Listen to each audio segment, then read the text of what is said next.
All right, guys, welcome to another live stream. Welcome to another live stream. Happy Thursday. Happy Thursday. All right, so in today's live stream, we're going to talk about financial milestones you should hit in your 30s. Financial milestones you should hit in your 30s. Now, I believe it should be from like 30 to 35, you should hit these milestones. Now, if you hit them later, that's fine, but I think that range from 30 to 35, you should have these three financial milestones done. All right, number one, the first one is clear out all high interest debt. You want to get rid of all your credit card debt.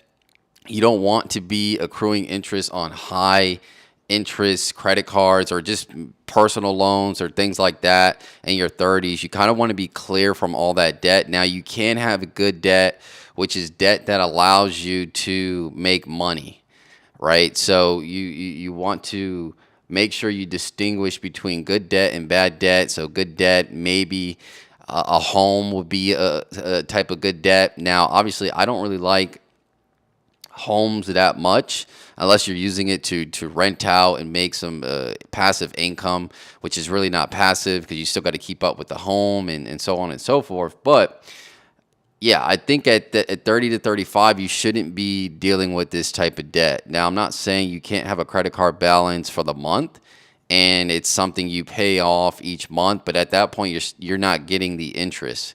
Now, because I think from 20 to 30, you need to already have cleared out all the nonsense. You spend a lot of money on silly stuff in your 20s, and I think you should already have that out of your system going into your 30s. Now, it takes some people longer than others, but I think from 30 to 35, it's a good time to be cleared of all high interest debt. Now, it'd be good to do this a lot earlier in your 20s, but I know in your 20s, there's a lot of things that come up. You're highly influenced by your friends and so on and so forth, and you make a lot of dumb purchases in your 20s. So, most people do rack up some debt, and they're subjected to these high interest credit cards, and they end up paying on them for years at a time. So yeah, that's the first thing. That's the first milestone you should hit in your early 30s is clearing out high interest debt. You don't want that in your 30s. All right, number two is you want to have a skill set that allows you to make money by your 30s. Now, most people graduate college in their early 20s, some in their mid 20s and things like that. So it does take some time to build some experience up to get a job that's going to pay you what you need to live the lifestyle you want to live. And most people are going to be working a job for the most part. So if you're going to do this, at least spend the time to get the experience to get a high skill paying job. You don't want to waste your 20s and then in your 30s you're still making the same amount of money. I know some people that are still making $10 to $15 an hour in their 30s because they didn't put the time in to figure out a good skill set that's going to make the money. And it's also important to get a skill set that you could build upon. That way you can increase your salary each and every year. All of you should be getting a raise at your job each and every year. I know there's some jobs that don't give a raise, and typically that's because that job is not highly skilled. So you need to get a job that is highly skilled by the time you're in your early 30s. So that way you could start doing the things you want to do, getting a property and going on the vacations you want and building a family and so on and so forth. But you won't be able to do that if you don't have a high skill that's paying you a good salary, essentially. Yeah, I think that one, a lot of people skip on. They just, especially people that don't go to college. I'm not saying you do need to go to college, but people that don't go to college, their excuse is, oh, well, not everybody needs to go to college, but they ended up just getting a trade and not really building on that skill set. So make sure you build on that skill set. And then also it'd be good to add additional skill sets to your toolbox.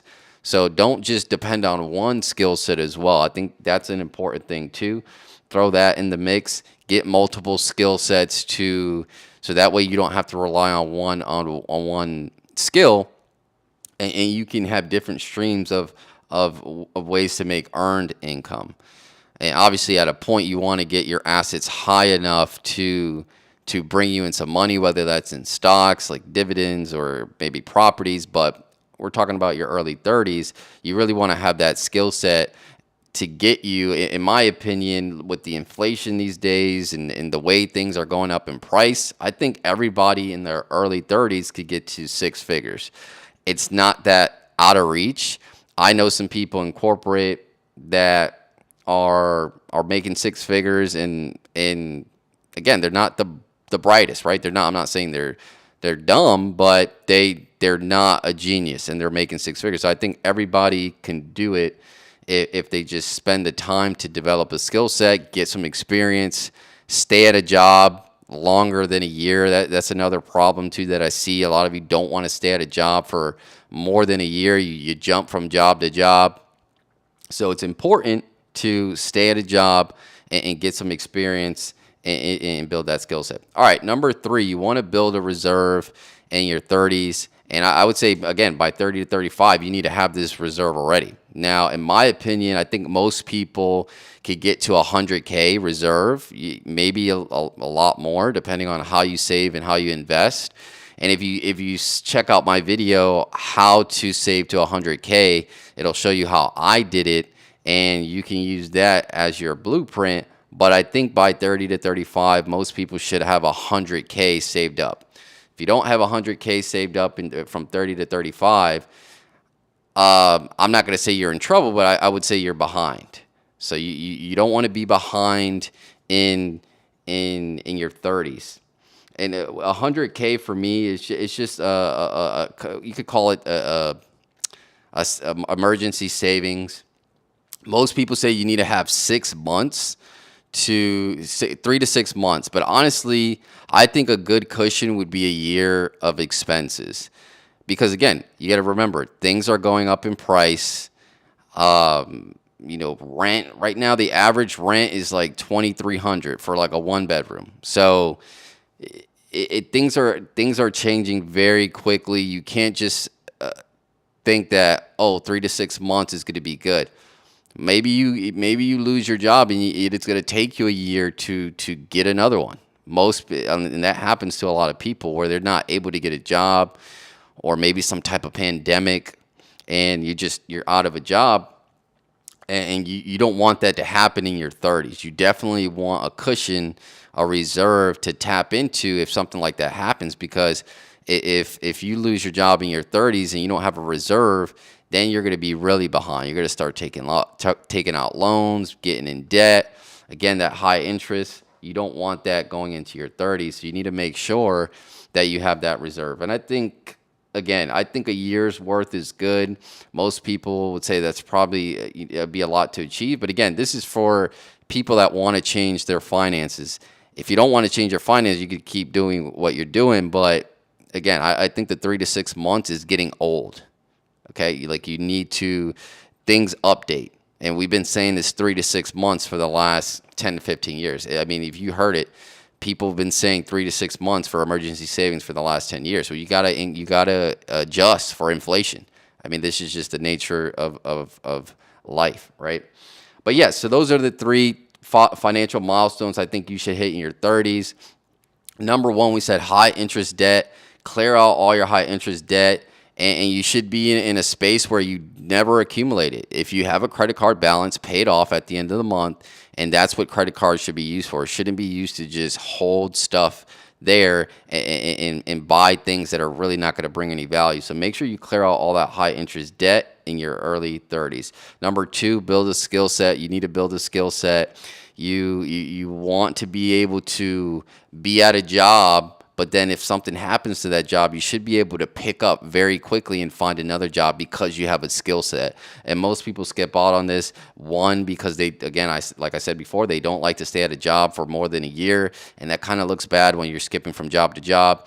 And then two, they stay at a low entry position and they never move up and they never build onto their skill set. And then also having multiple skill sets will help you adjust to any type of unforeseen event, right? And the number three, build a reserve. Again, I think everybody should have a reserve. I call it a reserve. Most people call it an emergency savings. And again, I think 3 to 6 months is just getting old. It's a good start, I think, but you should get to a year. Try to get to a year worth of savings. And maybe it's going to take you to get a second job, working on the weekend, putting some money away. But I think you need to build that reserve and be a lot more safe when it comes to your finances. That's pretty much it. Those are the 3 financial milestones to hit in your 30s. Try to hit those and try to do even better than what I said, the parameters I gave. And yeah, that's it. I'll see you guys in the next one. Take care.